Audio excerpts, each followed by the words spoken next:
Assalamualaikum warahmatullahi wabarakatuh. Salam sejahtera buat kita semua.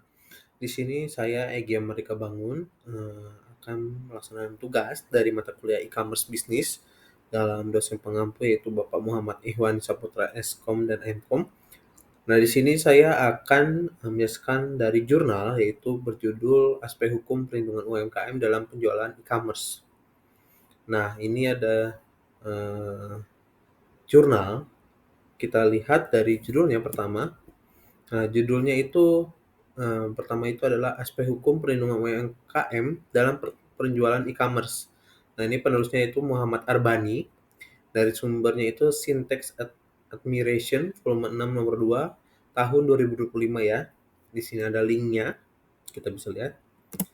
Latar belakangnya yaitu pertama itu e-commerce ini tumbuh pesat. Kita tahu ya e-commerce ini ada tempat jual beli di mana itu menggunakan internet.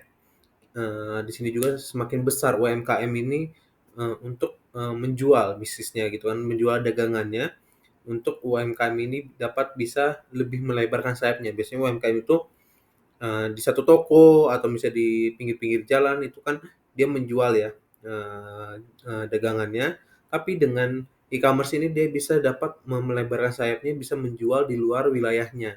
Misalnya kita ada produksi nih barang ada di Bandung, tetapi kita bisa melebarkan sayap, kita bisa menjual itu sampai ke Medan, bisa kita mengirimkan itu bisa sampai Kalimantan, itu berkat dari e-commerce. Namun banyak tantangan hukum muncul dari ketika UMKM ini bertumbuh pesat, berkembang pesat, dan itu ada perlindungan datanya, terus ada keamanan transaksinya, hak kekayaan intelektualnya juga ini harus diperhatikan. Nah, ini bagaimana Muhammad Arbani ini menelitinya dalam jurnal tersebut. Nah, tujuan dan metodenya itu adalah pertama itu identifikasi tantangan hukum UMKM di platform digital. Yang kedua itu adalah usulkan solusi hukum untuk meningkatkan perlindungan. Nah, ini di mana kita dapat melihat kasus-kasus yang terjadi dalam UMKM ya. Marak sekali penipuan, marak sekali phishing, marak sekali juga yang perlindungan dari produsen maupun konsumennya seperti apa, seperti itu. Metodologinya itu adalah dengan pendekatan kualitatif, yaitu mengkaji literatur dan regulasi yang relevannya. Nah, ini landasan hukum dari perlindungan UMKM. Ini juga harusnya UMKM juga mengetahui nih, apa saja landasan hukum yang untuk melindungi mereka dari UMKM. Yang pertama itu Undang-Undang Nomor 20 Tahun 2008 yaitu tentang UMKM.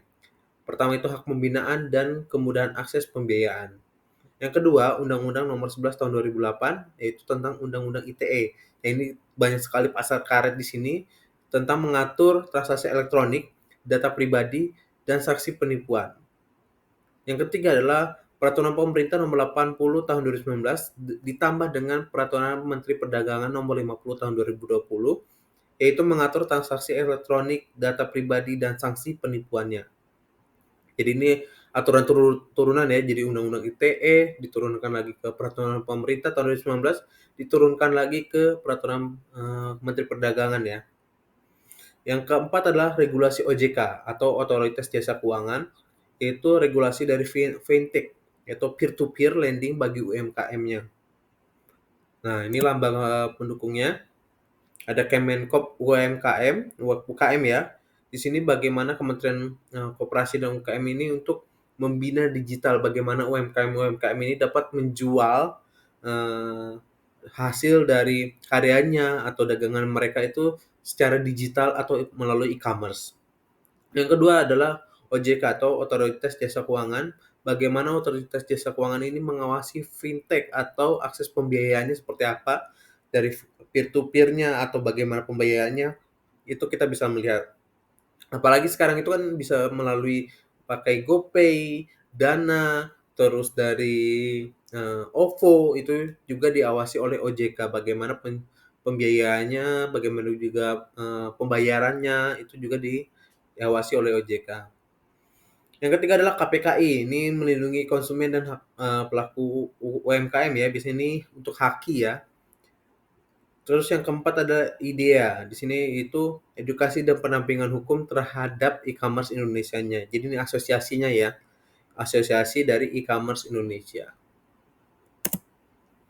Nah, ini ada tantangan hukum dari UMKM e-commerce, yaitu keamanan data dan cyber. Kita juga bisa melihat ya, bagaimana ini rentan sekali untuk serangan cyber. Kita bisa melihat beberapa waktu yang lalu itu terjadinya eh, kebocoran data oleh salah satu platform yaitu Tokopedia, di mana data konsumen itu dapat kita download dan dapat kita dapatkan itu di black market ya sebutannya itu, di pasar gelap, akibat dari infrastruktur yang IT yang rendah. Bagaimana cyber itu, hacker itu bisa menyerang dan mengambil data-data konsumen maupun data-data dari produsennya atau penjualnya ya. Yang kedua itu persaingan tidak setara. Ini biasanya didominasi pemain besar atau dari visibilitas dan biayanya iklan yang tinggi. Nah, ini biasanya tidak sehat itu karena mereka mempunyai biaya yang besar, jadi mereka ingin menampilkan eh, barang dagangannya atau barang jualannya itu lebih lebih di depan seperti itu. HKI, nah ini produk mudah ditiru dan tanpa perlindungan merek. Nah, ini banyak sekali yang kita temukan di e-commerce atau di platform-platform itu yang menjual tidak asli ya, tidak ori gitu kan. Dan itu ditiru oleh pesaing-pesaingnya dengan menjiplaknya seperti itu. Yang keempat itulah perpajakan digital. Nah, ini banyak sekali aturan yang berubah-ubah menimbulkan beban administratif. Nah, ini biasanya karena tidak transparansinya data yang ada diberikan kepada perpajakan, makanya aturannya berubah-ubah. Dan itu dapat menimbulkan beban administratif yang dibebankan kepada penjual dan juga dibebankan kepada pembelinya. Yang kelima adalah sumber daya dan SDM-nya ya.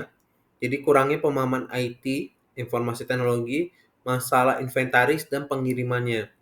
Nah, ini kita bisa melihat kan banyak sekali kecolongan-kecolongan itu ketika kita pembelian misalnya laptop atau HP itu terjadi di pengirimannya.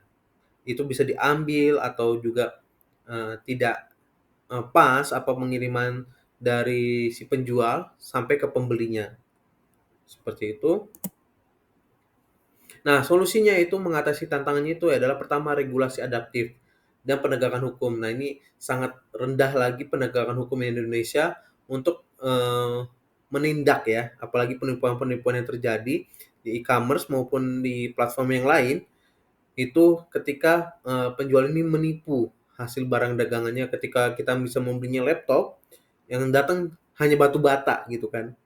Itu kita tidak tahu bagaimana mereka refund-nya, bagaimana mereka bertanggung jawabnya, itu penegakan hukumnya sangat rendah sekali di Indonesia.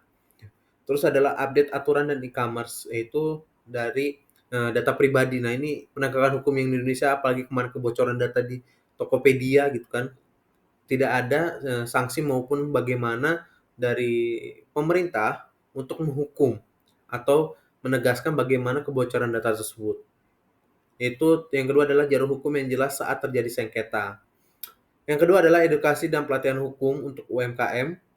Di sini harusnya Kementerian Koperasi dan UMKM itu lebih memperbanyak mengedukasi pelatihan untuk UMKM menggunakan workshop agar kontrak bagaimana mereka untuk kontrak digitalnya, perlindungan datanya, HKI-nya, hak kekayaan intelektualnya, terus penyelesaian sengketanya seperti apa untuk menghindari hal-hal yang tidak diinginkan dari jalur hukumnya seperti itu.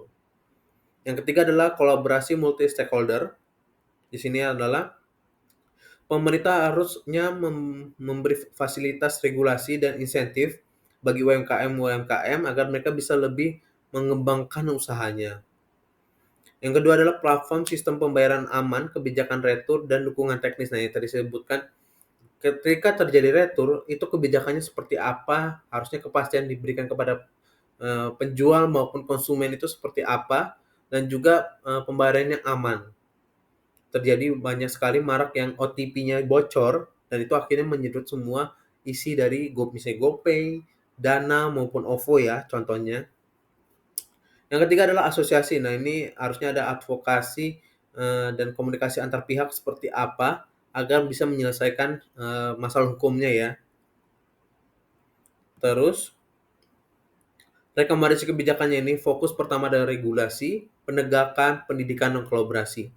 Untuk regulasinya itu adalah adaptasi terhadap regulasi terhadap perubahan teknologinya, kita harus lebih update lagi bagaimana regulasi-regulasi yang diturunkan oleh pemerintah agar bisa melindungi kita juga melindungi konsumen. Terus ada penegakan. Nah, ini yang sangat rendah sekali di Indonesia itu adalah penegakan hukum di mana jalur hukum itu dapat mudah dan cepat untuk UMKM. Yang ketiga adalah pendidikan. Di sini adalah edukasi yang berkelanjutan untuk pemahaman hukum. Jadi misalnya ada aturan terbaru dalam regulasi ini harusnya di-sounding atau diberikan edukasi kepada UMKM yang untuk pemahaman hukumnya itu masih sangat rendah. Yang keempat adalah kolaborasi. Nah, ini antara sinergi antara pemerintah, platform, dan asosiasi untuk bisa bersinergi lebih baik lagi agar bisa melindungi data, melindungi mereka dari tantangan yang terjadi di Indonesia. Saya akan memberikan satu contoh yang ada yang terkait aturan seperti ini. Yang pernah terjadi di Indonesia itu, aturan pertama adalah Undang-Undang Perlindungan Konsumen. Nah, ini biasanya terjadi pada UMKM-UMKM itu ketika mereka baru merintis. Misalnya makanan tuh, sanksi yang berat untuk pelanggaran ringan. Biasanya terjadi itu adalah ketika mereka tidak memberikan label expirednya kapan. Padahal itu kan pelanggarannya ringan, harusnya diberikan edukasi, mereka jadi harus melabeli eh, kapan expirednya. Bukan langsung diberikan hukuman yang sanksi yang berat hingga akhirnya menutup usaha mereka. Yang kedua adalah peraturan pemerintah tentang keamanan pangan. Di sini adalah ketika mereka baru merintis, banyak sekali standar yang harus mereka memenuhi untuk dalam dapur dan produksi. Misalnya higienis, harus ada barang ini, barang itu dalam untuk mereka mengajukan dalam keamanan pangan. Nah, harusnya mereka memberikan step by step. Misalnya ketika mereka yang UMKM kecil, standarnya seperti ini. Ketika mereka untuk menengah, standarnya seperti ini. Tapi ini sangat tinggi dalam mereka untuk dapur dan produksinya. Yang ketiga adalah aturan BPOM dan PRT. Nah, ini yang prosesnya sangat susah ketika mereka ingin mendapatkan dari BPOM ya. Jadi ini untuk UMKM itu akan susah ketika mereka baru merintis, mereka membutuhkan biaya yang lebih mahal lagi dan rumit, dan itu tidak dipermudah oleh BPOM. Yang keempat adalah Peraturan Menteri Perdagangan tahun nomor 31 tahun 2003. Di sini adalah batasan produk asing bisa dapat menghambat reseller kecil. Nah, ini di mana kita melihat banyak sekali impor-impor yang ada di Indonesia, tapi itu bisa juga menghambat dari produk-produk Indonesia. Harusnya di-balance ya, bagaimana produk asing Indonesia juga bisa bersaing dalam produk asing, seperti itu. Nah, kesimpulannya adalah landasan hukum sudah lengkap, tapi perlu penegakan hukum yang lebih adaptif dan lebih merata terhadap UMKM-UMKM ini, dan juga UMKM itu butuh edukasi hukum dan dukungan struktural. Jadi banyak sekali UMKM-UMKM atau berita-berita yang saya lihat itu di mana UMKM-UMKM ini tidak tahu menahu bagaimana mereka untuk merintis suatu dagangan. Misalnya tadi saya sebutkan, banyak saya mendengar itu bahwa ketika mereka mau menjual barang dagangannya itu bentuk makanan, dan itu mereka harus melabeli mereka sertifikasi halal, sertifikasi dari BPOM, atau sertifikasi misalnya expirednya kapan, itu akhirnya mereka diberikan sanksi. Padahal kan harusnya diberikan edukasi terlebih dahulu atau diberikan teguran terlebih dahulu agar mereka dapat mengurusi proses-proses yang terjadi ya, agar mereka bisa merintis atau bisa menjual barang dagangannya. Yang ketiga adalah ekosistem yang kuat. Hal ini harus dilandasi dengan kolaborasi. Nah, ini di mana kementerian-kementerian misalnya tadi Kementerian Koperasi dan UKM harusnya berkolaborasi dengan UMKM-UMKM ini agar mereka bisa menjual di platform digital. Nah, banyak sekali di Indonesia ini UMKM-UMKM itu tidak mengerti bagaimana mereka bisa mendaftar, bagaimana kontrak digital ketika mereka mendaftar, terus bagaimana mereka bisa menjual barangnya, bagaimana packaging-nya, dan bagaimana mereka bisa, eee, menerima atau bisa menyanggah atau bisa, melawan ketika mereka diproses hukum, seperti itu. Ketika mereka bisa, eee, menghadapi proses hukum itu harusnya diberikan, eee, kolaborasi ya antara pemerintah maupun advokasinya, seperti itu. Seperti itu dari saya. Terima kasih kepada semuanya. Mohon maaf bila ada salah kata. Wassalamualaikum warahmatullahi wabarakatuh. Dadah.